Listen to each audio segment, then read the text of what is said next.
I want to welcome everyone to the third webinar sponsored by Creative Vitality Suite. We are pleased today to have two special guests, Sofia Klatzker, who's the head of Arts for LA, really one of our most dynamic advocacy organizations in the West and actually throughout the country, and Senator Ben Allen, who is the chair of the Joint Committee on the Arts in the state of California. I really want to, just before we turn to these two guests, to talk about art and the use of data in political conversation, I want to talk a little bit about where we are.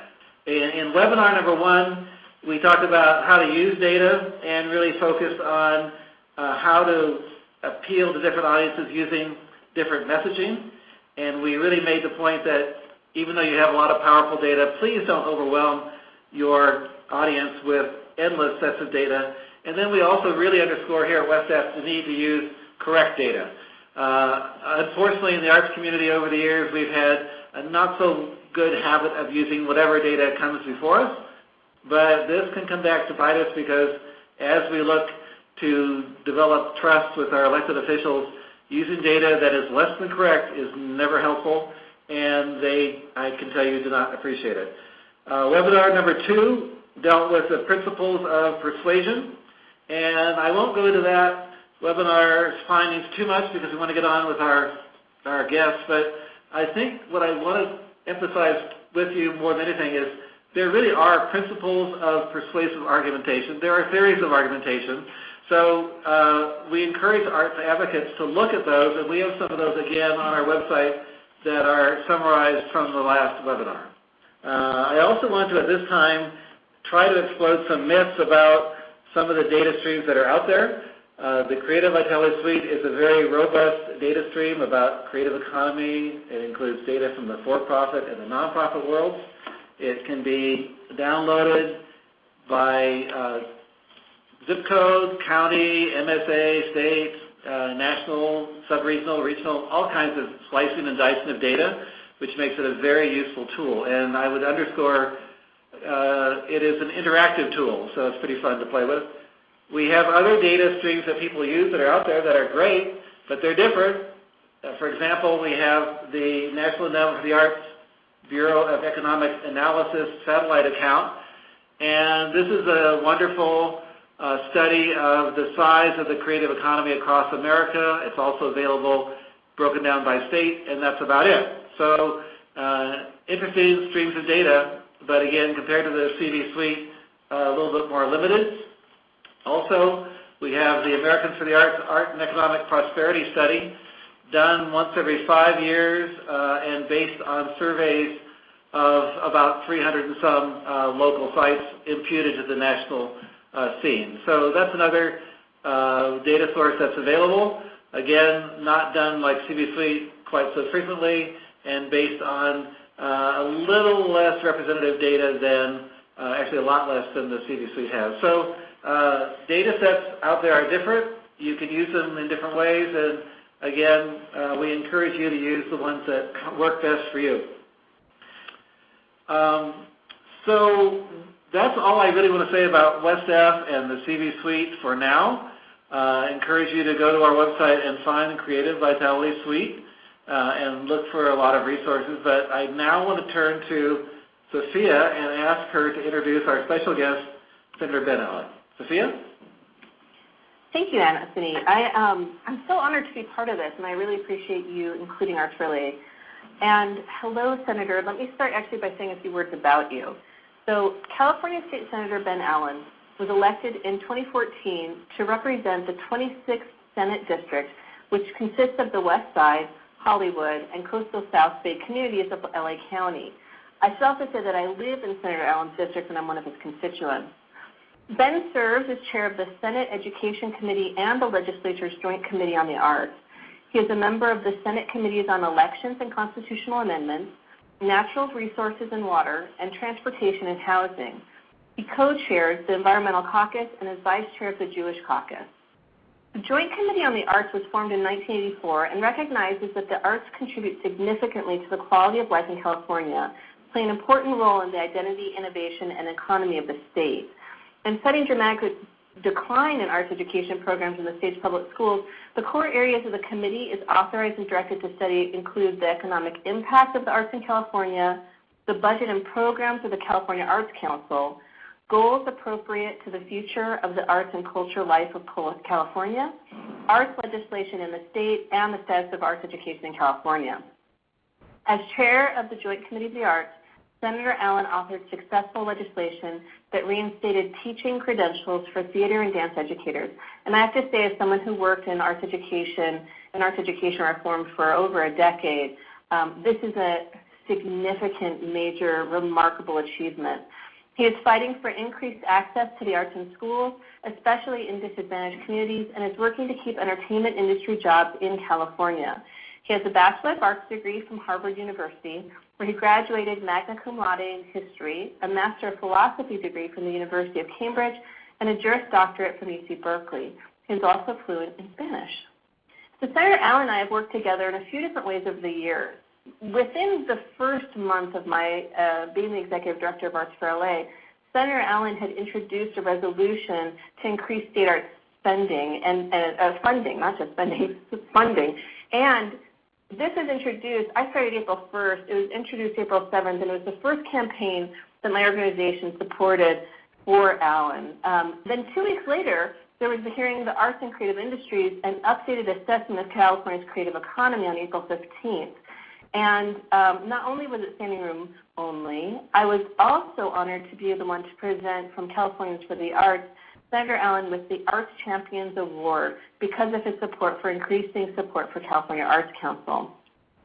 Senator Allen is a true friend to the arts and the son of a working artist. He has also instantly become one of the state legislature's strongest arts champions. I would say that today's discussion, we're going to revolve around our efforts in the arts and how the Senator and I have worked together, but also how most of this audience of arts administrators listening today can navigate the political landscape to advocate for their cause in a meaningful way to produce results. So hello, Senator. It's really nice to speak to you today. Can you talk a little bit about your involvement in the arts and the recent oversight hearing of the Joint Committee, specifically your work with Artists Live Workspace and policy considerations in building community support and connections? Well, first of all, it's a pleasure to be here, and it's a pleasure to have the opportunity to talk to folks who are out there advocating for the arts. As was mentioned, I'm the son of a working artist and grew up with the arts in a very strong place in my household. And so it was something very special and close to me growing up. But then as I got more and more engaged in public policy, particularly in the world of education, I served on the school board in Santa Monica, Malibu for 6 years before my election to the Senate. And previous to that, when I was at law school, I was the student member of the Board of Regents at the University of California. And now I serve as the Education Committee Chair. It's become so abundantly clear to me about what an important role the arts can and should be playing in terms of addressing the achievement gap and reaching out to students who might be really disconnected from the traditional academic curriculum. And so it's a part of my blood. I grew up in a school district that really valued the arts, and so I think it was just kind of a no-brainer for me. It was just such a strong part of the culture in my own home community, and it's part of what brings me to this role. We did just have a hearing. The Arts Committee was looking at a number of different issues, but one of the things that we looked at was this whole question of artists live workspaces and the extent to which we need to really be thinking a big picture about the role that ever-increasing cost of living, housing costs, transportation costs, the impact that that's having on our creative economy and on our artists. We, of course, looked at the issue of the ghost ship fire incident, that terrible tragedy that put us in a place where we really have to act. I think it was a story both of some of the traditional issues of lack of oversight and compliance and fire safety, but there was also a real story there about costs and about the fact that artists are increasingly turning to makeshift situations just to be able to live and work and do their work. And I don't think anyone ever wants to be in a non-fire compliant building, but a lot of artists were sort of driven to that situation. And I think I worry about the extent to which there are artists all over the state who are in unsafe situations. And then, of course, the question is, how do we the answer is not to just shut down these institutions. The answer is to figure out a way to help artists do their work in a safer way. There's so many different issues at play right now, and I think it's really going to take the engagement of government officials, artists, others in the community, developers, property owners. We heard from a gentleman in Oakland who's an artist and a building owner who's been trying to do the right thing and upgrade his building, but he's finding that the permitting costs have been prohibitive. We need to support folks like him, trying to get into compliance. Of course, there's also the issue of gentrification in neighborhoods all over our state. It's impacting artists along with others in our communities. And we heard from some folks in East LA who've been working on that issue, trying to bridge the gap between traditional communities and artists who have been helping to revitalize neighborhoods. But how do we make sure that the artists can both? How do we make sure that there's a win-win where the artists can play a role in helping to revitalize the neighborhood while also not leaving to many of the traditional residents and neighbors feeling left behind? We heard a really cool story from a project in Sacramento, Warehouse Artists Loft. The developer of the project was able to tap into various sources of financing that made it possible to build this project. It was a combination of low-income housing tax credit opportunities, a loan. There was Capital Area Development Authority loans. The state of California had some Prop 1C funds. There was a historic tax credit equity to help with the revitalization of a historic building, and then there was a deferred developer fee too. And they've been able to create this very vibrant space that has been good both on a neighborhood revitalization side and also on the retail side that was successful because they engaged local artists early and often in the development process and created a variety of community spaces for interaction and performance, and also a wide range of affordability. So there was low, mixed income, and then market rate availability in the housing. So there's a lot to be done. There's a lot to learn about, but ultimately government does have an important role to play, coordinating with artists and other folks from our creative economy to help to create the spaces where artists can really grow and thrive. But we just need to be really sensitive to the sorts of concerns that artists have. And and of course, artists need to know how to effectively advocate, before government, and that's part of why we're having this webinar today.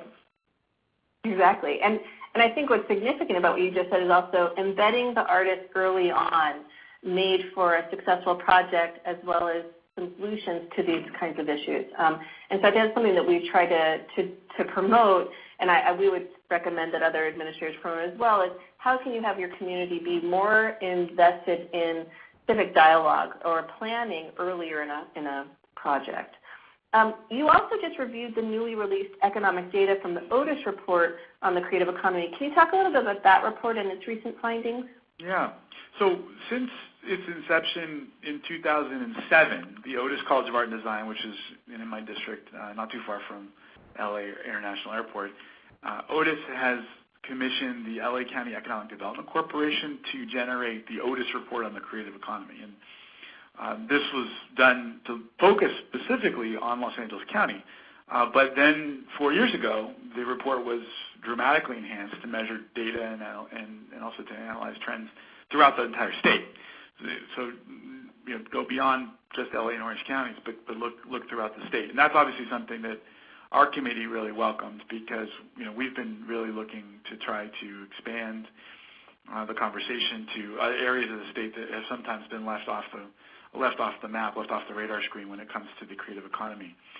So what's great about this report is that it gives us, on an annual basis, an opportunity to review quantifiable data. Every single year we can look at trends, we can see the impact that the creative economy is having on the state and the role that government can play in helping to grow that economy. A couple of key findings from the 2017 report. Our creative economy, the total creative economy output for the state totals more than $400 billion. I think it's $406.5 billion in both direct, indirect, and induced economic generation. That translates to 1.6 million jobs all over the state and $136 billion in total labor income. And we're way ahead of any other state in the country in terms of creative economy jobs. And there's a lot of taxes and tax generation that comes out of this. The estimate is that it's almost something about $16.7 billion worth of property sales and local and state personal income taxes, et cetera, that are both directly and indirectly generated by the creative industries. And a couple things we learned: the largest of the creative industries as measured by jobs, at least by job counts, is entertainment is number one, followed by publishing and printing, followed by fashion.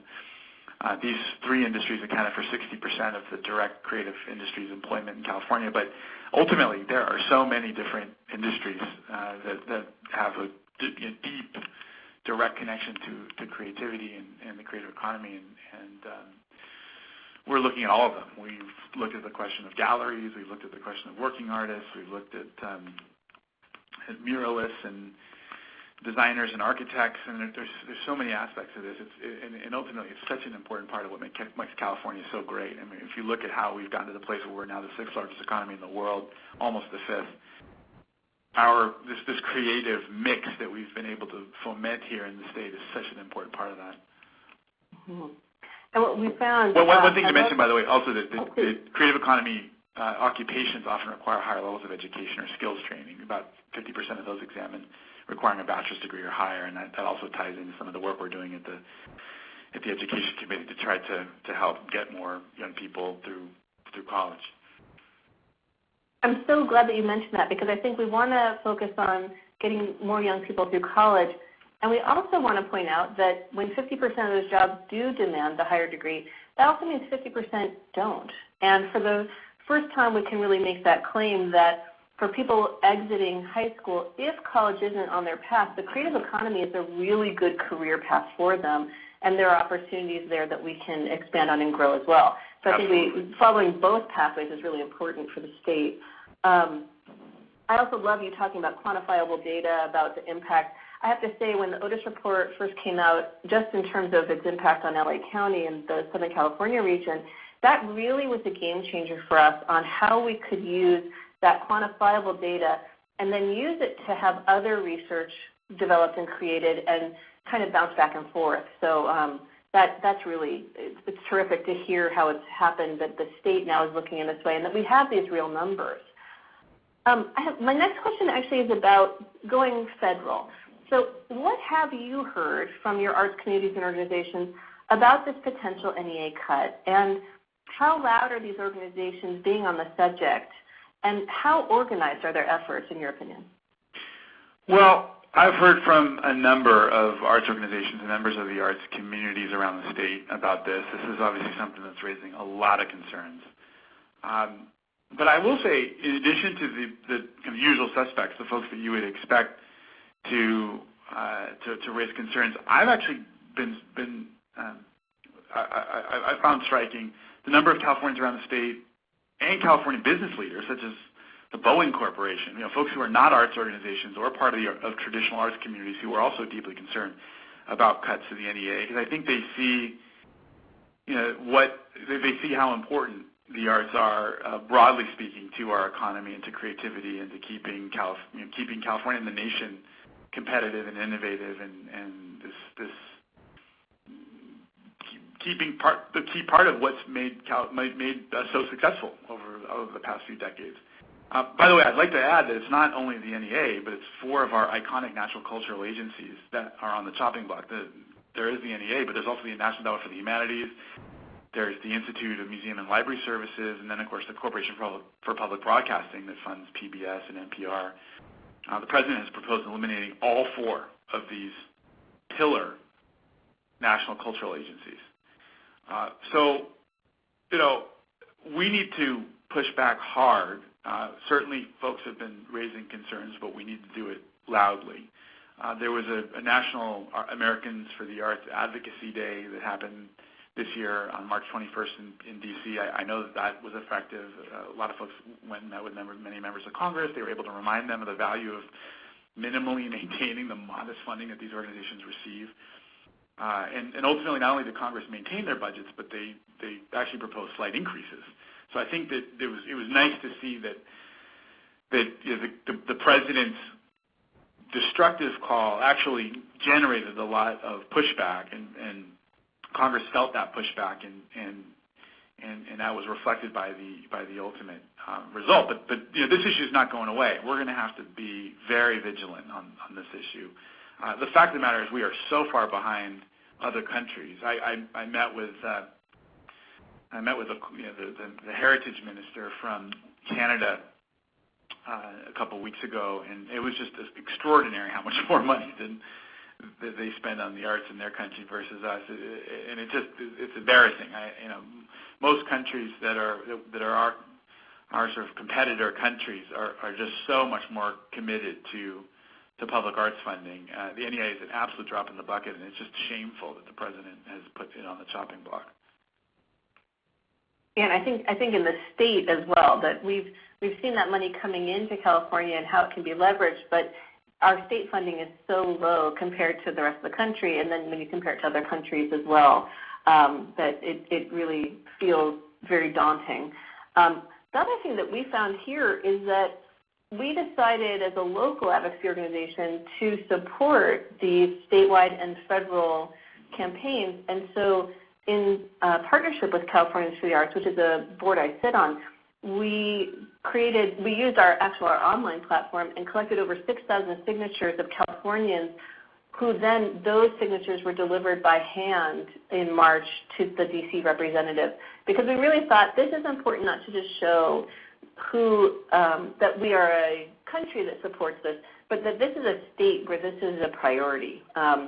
And we also on our website have a toolkit on how to kind of put these kinds of petitions together and what that looks like.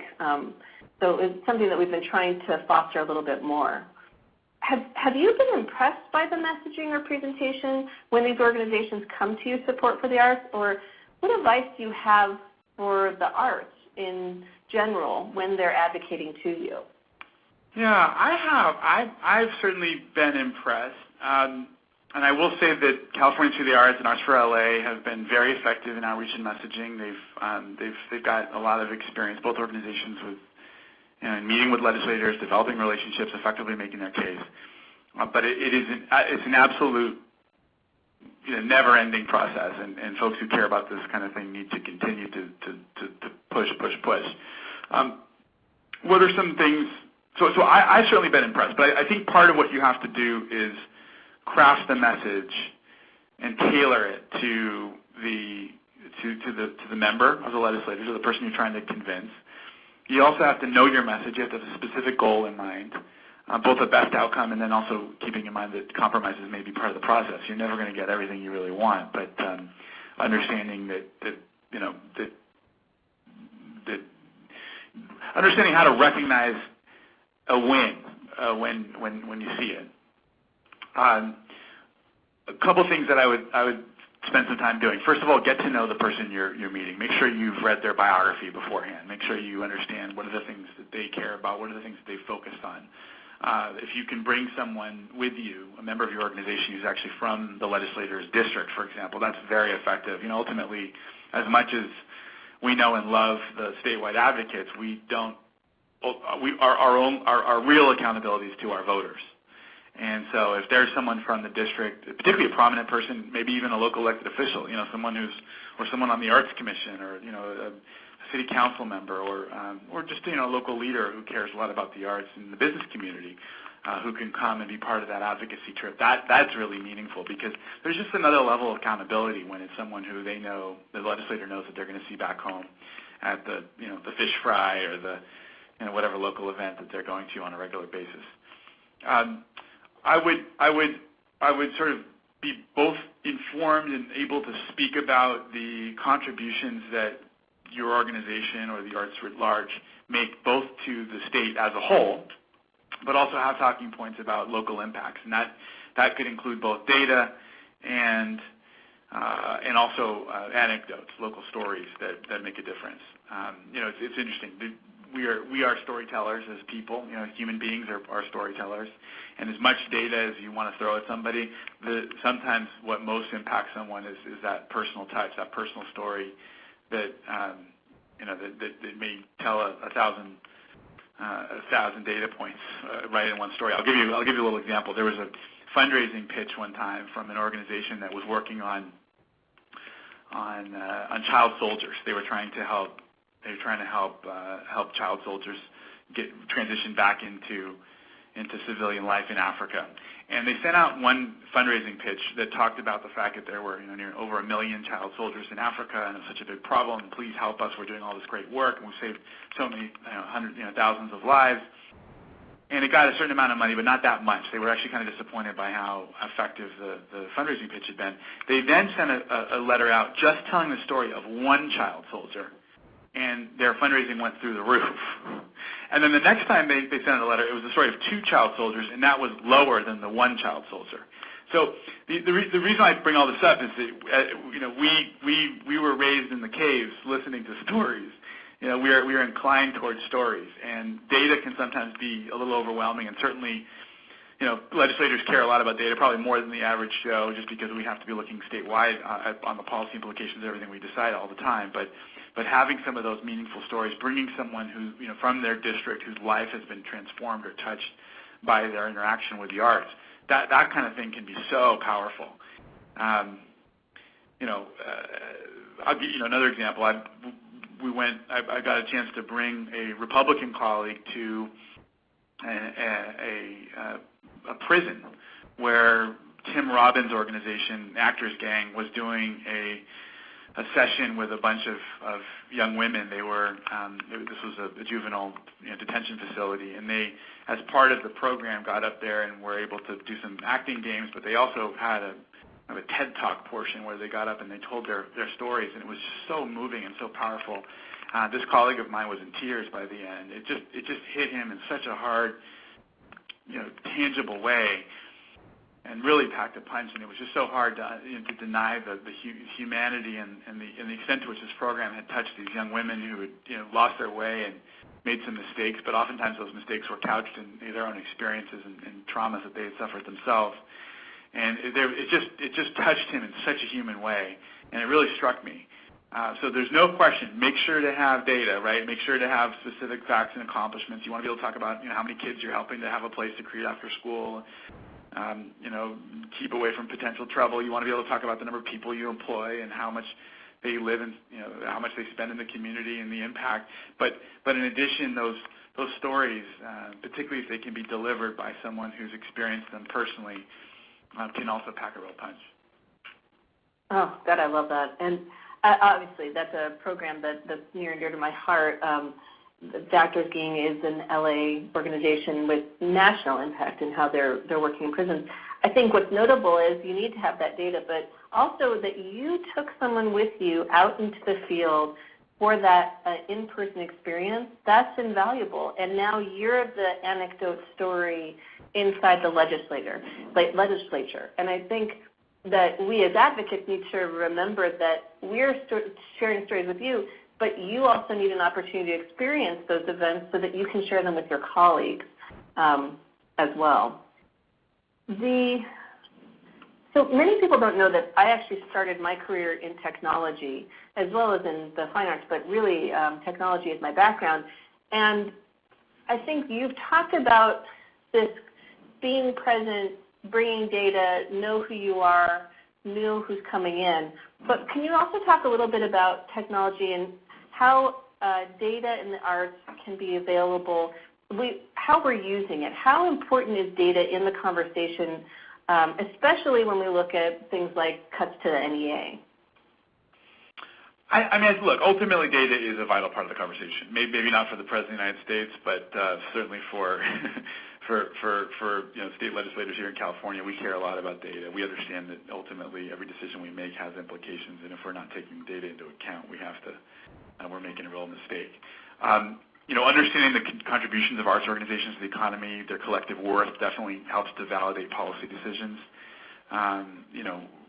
There's a lot of different competing mouths at the trough here in Sacramento, and if folks are not,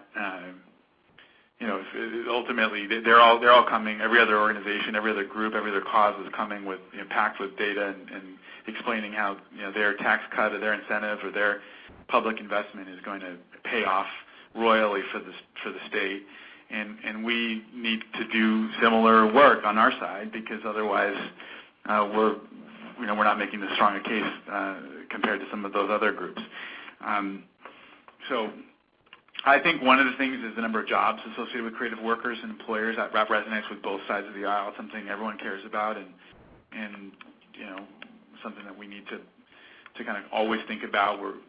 Legislators are very concerned about jobs. They're very concerned about economic competitiveness, and talking about real jobs, real lives that have been impacted, and the number of jobs, the amount of economic activity generated by those jobs, and the tax revenue generated is also great. So those are. I think the data is super important. The data is super important, and particularly for the arts, which is sometimes seen as this feel-good thing. But I do think, what I say, it's all. I really think that the advocacy always has to have a little bit of both. It's got to have a little bit of data, and then a little bit of emotional impact, and there's nothing like having the story of someone who's been impacted by the arts told directly from the horse's mouth, not just by someone who makes a living as an advocate, but someone whose life has been changed by one of these programs. And you set this up really perfectly, because I want to get a little bit wonkier around the data for a second. That Anthony spoke at the very top about the different types of data available in the arts. And I guess the question is, do elected officials distinguish between advocacy-oriented data that was derived from surveys, or more scientific research-level data? And from where you're sitting, how important is the accuracy? And I think accuracy obviously is subjective, but also we mean it in a very literal way here, but the accuracy of that data. Yeah. Well, don't take your cues from the President of the United States. We need it is important to be accurate. There's no question about it. I mean, legislators have to deal with facts every day, and they have to feel comfortable making decisions based on facts that they can rely on, that they can depend on. So, no question about your integrity and credibility is at stake every time you come to meet with a legislator. And if you flub the facts, if you don't provide good backup, a legislator will not trust you the next time you come back to talk to them, and you're going to have to come back and talk to them again in the future. We bring up surveys. I think they are useful. They can help to let us understand where priorities lie, allow us to drill down on specific problems or challenges either within the arts advocates area of focus, or also to find out how broader community needs might better served. So I would say if you've got both surveys and research level data, you really that's a good combination of scientific data to present to a legislator. Great, and I think I appreciate you making some distinctions, and also that we sometimes assume that the arts world isn't as detailed and research specific, but there are a lot of people who have that skill. Even with that, what data do you find most trustworthy? Is it university research centers, paid consultants, local advocacy groups? Is there a distinction in your mind when you hear different sources? Absolutely. I mean, we are presented data that conflicts every single day. You have to understand, we're voting on bills every day that oftentimes generate strong support or opposition from highly paid lobbyists and consultants. Maybe it's a battle between labor versus the business community, and both sides will come in with great data explaining why their perspective is absolutely correct and the other side is absolutely incorrect. And so we're used to being spun, but we're also, as a result, used to having to develop a thick skin and a certain healthy skepticism when it comes to data, right? Because everyone uses data to advance their own cause. And by the way, that doesn't mean you shouldn't have data. You need data because you got to ultimately compete with everybody else. But understand that we're also constantly hearing from different groups that present conflicting data, and that can be both frustrating and challenging and in a puzzle sort of way, exciting for those legislators who really want to delve in deep and try to get to know exactly what the problem is and then make a wise decision. So I would say, yes, a university research center is oftentimes very a good place to go, but for data, though certainly you want that person to be as credible a source as possible. I think that there are certain university research centers that are known to have a particular line or particular take on an area of policy. I know that I'm likely to get a very different kind of report about an economic question from the UCLA Labor Center as I would from the economics department at the Hoover Institution at Stanford. I mean, they're just, when I get something from Hoover, I'm assuming it's going to be a little more likely to be conservative. When I'm getting something from the Labor Center at UCLA, it's going to be a little bit more to the left and a little more pro-labor. So I take that all with a grain of salt when I get that kind of information. I think ultimately, you want to have independent sourcing of data and information, so some kind of national source or some sort of, the U.S. Census or the National Center for Charitable Statistics. There's some very credible sources that I think are that are respected by everybody, regardless of their political perspective or persuasion. You touched briefly on this idea of how to communicate in the stories that we tell, but I'm wondering if there's when you look at the best mode of being communicated to, what is the best way to reach you, and how important is social media in advocating for the arts? I think social media has become a very important form of communication. It's definitely a great way to organize and engage supporters and members. It's a way to quickly communicate with a legislator. I would certainly, and with their staff. I would very much remember to be respectful and thoughtful. There's a lot of people on social media who forget, basic civility from time to time, and that doesn't always reflect well on them or their cause. And I've certainly heard cases of very good causes that have generated animosity or opposition from members because one person who espouses the cause has been insulting or rude, or and ultimately, really hurt a lot of very respectful, thoughtful advocacy by the vast majority of those advocates who are pushing for the cause. So that certainly is something to keep in mind. Remember, I'd say send emails, send letters, make phone calls.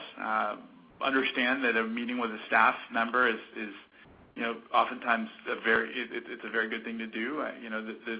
Everyone wants to come up to the Capitol and meet with the legislator, and that's always really great if you can meet directly with the legislator. But the legislators rely a lot on their high quality staff to do so much of the work, and so it's not some big insult to be meeting with the staff. The staff really do help the legislator advocate and think and formulate their positions on things. So don't pass up an opportunity to meet with the staff if you're offered that as well. But certainly if you're given an opportunity to meet with a member, come in really prepared, be ready to tell good stories. I would also make a point of inviting elected officials to your events. If there's a gala dinner, if there's a presser, if there's an opening, have that elected official come. Take photographs with them. Send out tweets about it. Make them feel like they're part of your community. Send out get a little article in the local press. That's all ways of building a relationship with that elected official and also connecting your organization to them, so they're going to feel a little bit. They'll oftentimes feel a little bit better about, more likely to support you or feel a little more guilty if they don't, because now all of a sudden you brought them into their family and made them a part of your efforts, and they appreciate it too, because it gives them an opportunity to get in front of more constituents and open up a whole new area of their district to them that they can connect with and get to engage with. And by the way, every time they're showing up at one of your events, they're surrounded by your supporters who are talking to them about the importance of the arts. A lot of organizations will give out Legislator of the Year awards and those kinds of things. And I think that's done both as a way of recognizing the legislator for their work and their leadership, but it's also a way to build relationships and make sure that the issues that the organization cares about are on the legislator's radar screen as well. Definitely, come to hearings. Go to the state capitol. Go to Washington, D.C. I know that legislators look at social media. it is sometimes it's difficult sometimes to know which form of social media a legislator most utilizes. I mean, some members are constantly checking their Twitter feed. Some never look at them at all. Some read every single email that comes into their office. Some never look at the emails, and they just kind of get disseminated through the staff or through a database, and they end up being kind of ticks on a screen. So it's hard. I think actually it is one thing to as you are working hard to build relationships with legislators and with their staff, that is something to ask. Hey, what's the best way to reach you? What's the best way to be in touch? Does your legislator like to read articles? Do they like to come to events? Do they like to tweet? Do they like to do Facebook messages? What's the best way to communicate to the member? When you receive data, do you prefer, I know that you can't speak on behalf of all legislators, but do you have a sense of pure data visualizations with backup data, dense data detail with an executive summary, or some other means? What format for you is going to be read and understood? So once again, every legislator is going to be different. I think that that different people learn differently, right? There are visual learners, there are written learners, there are oral learners. So coming with lots of different types of information, styles of information is super important. I find it very, I want to have some written material in front of me. I want to be able to look at something, read it. That's part of how I learn. I certainly like visuals too. Maybe it's growing up with an artist. I think artists are obviously very good at visual side stuff. But also having some really good written material that's detailed oriented and factual can be really important too. That's the kind of thing that if my mind has wandered a little bit in the context of a conversation, and maybe I missed a key fact that someone is describing to me, if I have that fact right there in front of me in the paper, I don't miss a beat, and I can refer to the paper and I can internalize what's on the paper. Now, some people don't want to read, right? Some people just want to have a conversation. Some people just want to look at charts. So the more you can the more different means media you can bring to a conversation, and let the legislator kind of focus, or the staffer focus on the kinds of things that they find most useful, the better. So I think sometimes it also depends on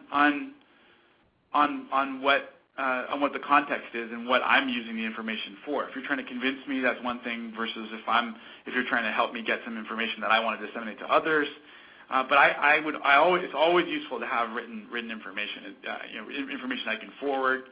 I can have someone follow up on something. Written information can be immediately transferred in a very effective and efficient way, and not have to be repeated and changed through the lens of a conversation. It's good to have the report because it shows you got backup, but having a strong executive summary that people can read quickly and disseminate quickly is also super important. And the whole point of advocacy in many cases is to have a legislator vote the way you want them to, or to make sure that they're informed and briefed on what's important to you. If a politician has a stance on something, how likely is it that an advocate can change their mind? And what methods should they use to do this effectively? That's a good question. Well, let's unpack that a little bit. So there's so many different ways to answer this question. Okay, first of all, there are times when there's a lot of momentum. When the whole state of the country is kind of pushing in a direction. I mean, there's certainly examples of, the march to war sometimes, people who might have been skeptical, but then everyone kind of gets all wrapped up in the march to war. And so, heads turn, minds change. There can be similar movements in that direction toward particular policy goals or changes, such as when, Britain decided to, somehow they found this moment where they could push through a national health service. Or Lyndon Johnson famously kind of seized the moment in the 60s when the conditions were right to push all his great society reforms. Or FDR similarly when he was when he was pushing the New Deal reforms. Sometimes what happens is people don't want to be caught on the wrong side of the issue. So sometimes that momentum will give them the support they need to take a stand in support. Now, I think, so there's some of these moments sometimes, these historical moments when momentum exists that push hard in one particular direction. But I think for the vast majority of issues, particularly when, the kinds of issues that arts advocates are oftentimes advocating for, a little funding here and incentive there, I think it comes back to some of the stuff that we were talking about before. It's building relationships. It's finding a place where you can meaningfully connect and build a conversation. Matching advocates that are more, that are relatable to the legislator. Someone from the district, sets up a meeting, a moment that touches them. Presenting background and data on the issue that's professional and reputable. Sharing stories. Connecting to someone who's close to them. One of the legislators who jumped up, and the Republicans that I mentioned, who got very excited about supporting my theater and dance teaching credential bill, did so because I think his mom had been a dancer and his sister had grown up in dance. So he was just close to that world, and it touched him in a way that was very visceral and deep and poignant. So I have seen nearly every member of the legislature change their mind one time or another in ways that I had not expected. Now, that doesn't mean that that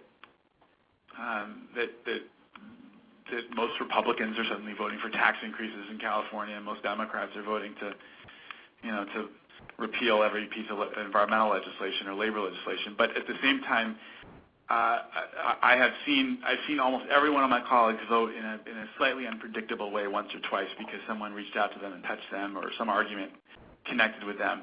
It could have been a personal relationship that existed either from member to member, or Democrat, Republican, or a personal relationship that existed within their own family. One time I was told by a member of the legislature I was pushing for a particular bill, and he said, "Hey, man, my son-in-law just hates this bill so much, and I'm just never going to hear the end of it at our dinner table conversations whenever I go over there. And so I hope you I hope you don't mind if I don't vote for it." So, however you can connect, it really, it's amazing. And I will say there have been times when I've been in committee where I've heard an argument where it swayed me. Most of my colleagues have told me the same. Someone brings up an argument, someone brings up a point that they maybe hadn't anticipated. And that all can make a difference. What's tantalizing about it is that sometimes you work so hard and you still don't persuade the person because there's some other issue or there's some other factor. Ideally, that legislator can be honest with you and open with you. Look, I'm never going to get there. I've got these issues, or this bill is going to impact this this issue in my district in a way that I think is just negative. We're never going to get we're never going to be able to get it resolved. But it's part of what makes advocacy both so kind of exciting and frustrating all at once, because sometimes decisions are made in ways that you don't even understand or can't quite get your head around. And sometimes we're told we have to vote a certain way even if we may not like a particular provision that you guys are concerned about, because if we don't vote for it, then the whole package will fail and other things that we care about will fail as well. And so that's part of what makes it so difficult. It's part of why your engagement early and often in the process can help to ward off those sorts of situations where you end up getting screwed because language gets into a negotiated package that is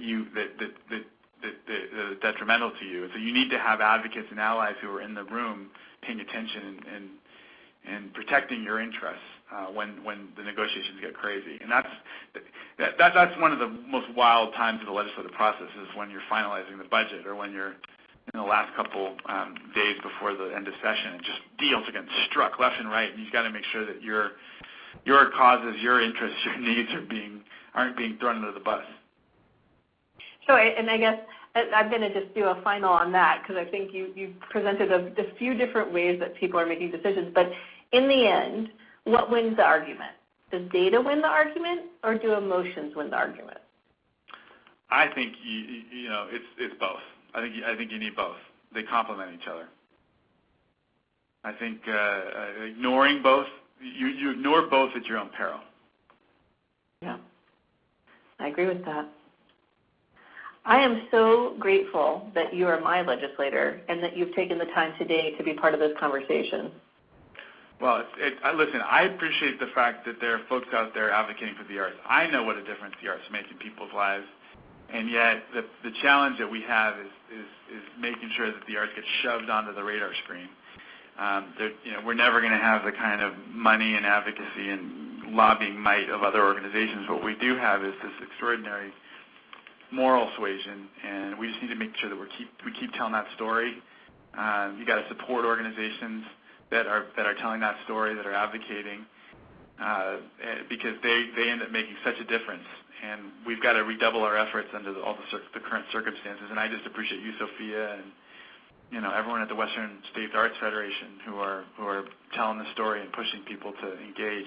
The legislature, the Congress, it seems far away. It seems disconnecting at times, but they're made up of people, and they're people who respond to constituents and hopes and fears and dreams of the society. And it's our responsibility as people who care about the arts to push those hopes, fears, and dreams relating to the arts onto their radar screen. I want to thank Senator Allen and Sofia Klatzker for today's program. Really wonderful insights and a lot of great sharing of information that's very useful. And before we close, I want to take a minute to share some of the takeaways. I have 5 that I just want to remind our audience of that I thought were especially useful from the 2 of you. One is to know your message and have a specific goal in mind. The Senator said repeatedly in different questions and answer times how really busy legislators are, how they're multitasking, and you better be focused as an advocate if you're going to make a difference. And I think his painting of a picture of a day in the life of a legislator is really important for us to remember. It's not like they have all morning and you're the only appointment. It's like there's a lot going on.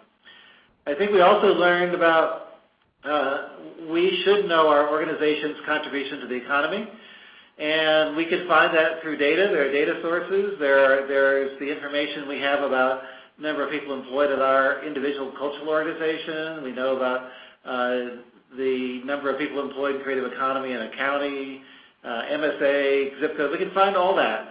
So that's important to know and to share, and then to use that data effectively. And as was pointed out several times, use the data in conjunction with storytelling. Very important and powerful combination. I think I heard the Senator say quite a few times, don't use one or the other exclusively, use both. That's great to be effective.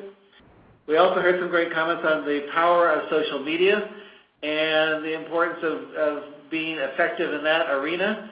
And I think of some of our people who are maybe older advocates who aren't as familiar with social media, but we heard today that social media can indeed be quite effective. We also learned about inviting legislators to events. And I've been at a number of events where I thought, I just want to share this. Legislators have been treated in a sensitive manner, and others where maybe the legislators are asked to engage in an activity they're not quite prepared for. They might really not want to join the ballet dance on the stage. They might rather just talk. So think about how you're going to include a legislator in an event that they do like to meet their constituents and learn something at events. And then finally, show up. Again, Senator Allen mentioned joining campaigns, being present for hearings, et cetera, et cetera. Sometimes at some of these public events there just aren't a lot of people, and there is money on the table and there are decisions being made. So we as arts advocates really need to show up. So those are a few takeaways from this informative conversation. I want to close now with a reminder for the participants that you can go to CVSuite.org and find all kinds of information about the Creative Vitality Suite, information from our past 2 webinars. And I also want to then turn to Sofia, who will manage the question portion of this for us.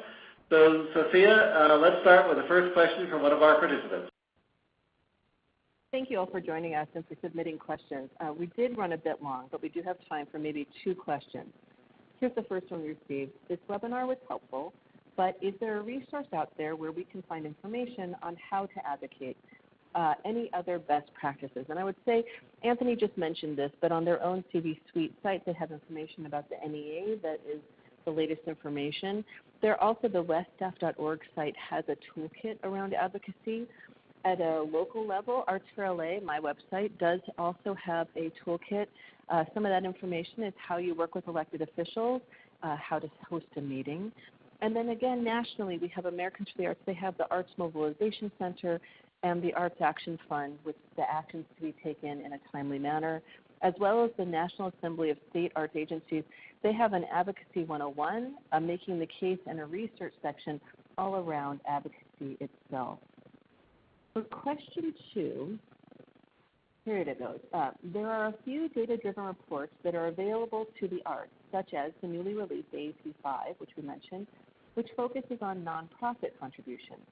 Should we look more closely at the contributions of both to the for and nonprofit contributions? The answer, of course, is yes. It's really important to talk about both for-profit and nonprofit for a complete understanding of the economic value of the arts. We also need to include all classes of worker, not just full-time equivalency, because with too narrow a focus, we often eliminate the contributions of the artist who generally does not clock in as a full-time worker. But instead, they tend to create a career out of various jobs, such as playing in an orchestra, teaching privately, and also working in a public school environment. Also, including the for-profit and nonprofit shows a bigger, more realistic picture that is more accurate when speaking about arts impact. I know that locally, the Otis report, we work with the LA Economic Development Corporation to develop the standards of what's happening in the private, the public, the nonprofit sectors, looking at the entirety. Sometimes your tourism offices have both the private and private information as well as nonprofit. And of course, our host today, WestStaff CVSuite data tool, allows the user to see both the for and nonprofit impact and see all classes of workers' contributions. That's salaried jobs, self-employed, and extended proprietors, those who make the miscellaneous income. I will once again say thank you to all who have joined today. Thank you to Senator Allen and to WestStaff, and this now concludes our webinar. Take care.